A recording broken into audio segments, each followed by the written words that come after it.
और समुद्र मंथन हुआ। अब महाराज एक 16 साल की कन्या निकली, लाल लाल जिसकी आंखें थीं, युवा कन्या महाराज। इसका नाम था बारुणी। बारुणी जानते हैं आप लोग? बारुणी नहीं जानते? मदिरा जानते हैं? हाँ, अरे हाँ ना तो बोल दो, लेते हो नहीं लेते हो मैं थोड़ा पूछ रहा हूँ। मदिरा जानते हैं ना? शराब तो जानते हैं? हाँ हाँ भी नहीं बोल रहे लोग। जानते सब हैं, बोल नहीं रहे कि हम कहीं पकड़े ना जाए। हाँ, तो ये जो बारुणी जब निकली, शराब निकली, ये भी समुद्र से निकली है। 14 रत्न में एक है, रत्न है। लेकिन इस रत्न को लिया किसने? झगड़ा हो गया। दैत्यों ने कहा हम लेंगे, देवता बोले तुम्हारे लायक ही है, तुम ही ले जाओ। तो बुरा मत मानिएगा। जो व्यक्ति शराब पीते हैं उनकी गणना देवताओं में और मनुष्यों में नहीं होती है। उनकी गणना कहाँ होती है? जिस समय वो नशे में होते हैं, उनका जीवन, उनका स्वभाव दैत्यों जैसा ही हो जाता है। इसलिए मैं फिर कहूँगा, शराब से कोई फायदा नहीं है समाज का, नुकसान के अलावा। तो इसलिए जहाँ तक हो सके आप लोग इसको अवॉइड करें और समाज की शुद्धि करें। और समुद्र मंथन हुआ, अमृत निकला, अमृत जिसके लिए सारा झगड़ा था। अब महाराज मोहिनी भगवान ने छल करके अमृत को देवताओं को पिला दिया, दैत्यों को वंचित कर दिया और भयंकर झगड़ा हुआ। अब देवता लोग तो अमृत पी चुके थे, दैवार्षो संग्राम हुआ, महाराज बलि मार दिए गए। देवता लोगों का स्वर्ग में राज्य हो गया। अब इसके बाद महाराज बलि के मृत शरीर को उनके गुरुदेव शुक्राचार्य जी ले गए, मरे हुए शरीर को, और मृत संजीवनी विद्या का प्रयोग करके बलि को फिर जीवित कर दिया। ये गुरुओं की शक्ति थी हमारे देश में पहले। जीवित करके यज्ञ करवाया। यज्ञ से अनेक अस्त्र शस्त्र हथियार रथ प्राप्त हुए और फिर बलि को सशक्त बना दिया। बलि ने कहा गुरुदेव क्या आदेश है? बोले जिस दुश्मन ने तुमको छल करके मारा है उस पर आक्रमण करो। बलि ने स्वर्ग के दरवाजे पर जाकर के फिर शंख बजा दिया युद्ध का। देवराज इंद्र सोचा इतना परिश्रम करके अभी तो इसको मार के आए थे, फिर कहाँ से जीवित हो गया? ये फिर आ गया। अपने गुरु बृहस्पति के पास गए, ये बलि तो फिर आ गया, जीवित हो गया। बोले हाँ, उसके गुरु ने जीवित कर दिया।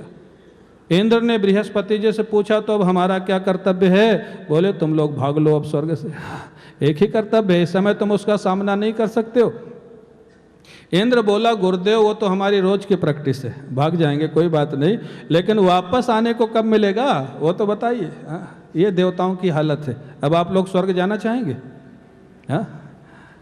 अरे स्वर्ग में बड़ी तकलीफ है, यहाँ आप फिर भी सुखी शांत हैं। जाना ही है तो गोलोक जाइए, साकेत जाइए, शिवलोक जाइए। स्वर्ग बड़ी तकलीफ की जगह। इसलिए स्वर्गीय लिखना कोई बहुत ऊंची बात नहीं है। किसी के नाम के सामने स्वर्गीय लगा दो, ठीक है, पुण्यात्मा लोग जाते हैं, थोड़े दिन देख लिया, भाग गया इंद्र महाराज। अब वो जगह जगह भटकने लग गया। इंद्र की जो माँ है ना, वो महाराज अदिति, पिता हैं कश्यप। अदिति बड़ी निराश है, क्यों? जिसके बच्चों का सब कुछ छीन लिया जाए उसकी माँ सुखी कैसे रह सकती? कश्यप जी ने पूछा, अदिति ने सारी घटना बताई। अदिति को कश्यप जी ने 12 दिन का व्रत बताया, पयोव्रत। ये व्रत करो, तुम्हारे गर्भ में भगवान आएंगे और तुम्हारे बच्चों का राज्य वापस दिलाएंगे। अदिति ने पयोव्रत किया। भगवान उनको पहले दर्शन देते। अदिति से कहा, देवी कश्यप को तुम मेरा रूप मान करके, माने अपने पति को परमेश्वर का रूप मान करके सेवा करना, मैं स्वयं तुम्हारे गर्भ से प्रकट हो जाऊंगा। अदिति माँ कश्यप जी की, अपने पति की परमेश्वर मान के सेवा करती हैं। ये पातिव्रत धर्म है। सती साध्वी पत्नी का कर्तव्य है पति को देवता के रूप में माने, आराध्य के रूप में माने, उसकी सेवा करे।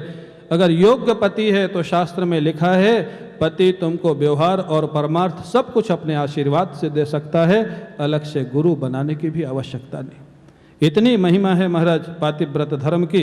अदिति माँ उनकी सेवा कर रही हैं और समय पर भाद्रपद का महीना था, शुक्ल पक्ष था, द्वादशी तिथि थी। अदिति माँ के गर्भ से शंख चक्र गदा पद्म लिए हुए भगवान नारायण का प्राकट्य हो गया। बोलिए भक्तवत्सल भगवान की, भक्तवत्सल भगवान की। अब महाराज देवता लोग फूलों की वर्षा करने लग गए, धुंध भी बजने लग गई, उनका पूजन हुआ और महाराज अदिति माँ और कश्यप जी की प्रार्थना से महाराज नारायण वामन भगवान के रूप में प्रकट हो गए। बोलिए वामन भगवान की, वामन भगवान की। प्रेम से बोलिए वामन भगवान की। अब वामन भगवान का प्राकट्य होगा, उनका पूजन होगा। आज देखो वामन भगवान हमारे बहुत सुंदर है। वामन अंगुल के थे भगवान भगवान, भागवत में लिखा है। और ये ठाकुर जी भी वामन अंगुल के ही होंगे। बाद में नाप के देख लेना। ऐसे वामन भगवान का होता हो। जोर से बोलिए वामन भगवान की, वामन भगवान की।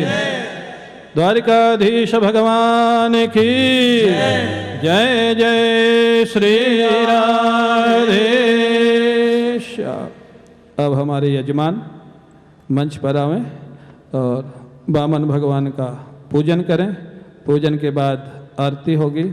आप लोग शांति से अपने स्थान पर बैठें, पूजन का दर्शन करें और उसके बाद आरती प्रसाद का लाभ लेंगे। और कल भगवान कृष्ण का जन्मोत्सव, नंदोत्सव बड़ी धूमधाम के साथ हम लोग यहाँ मनाएंगे। आप लोग उसके लिए भी सादर आमंत्रित हैं।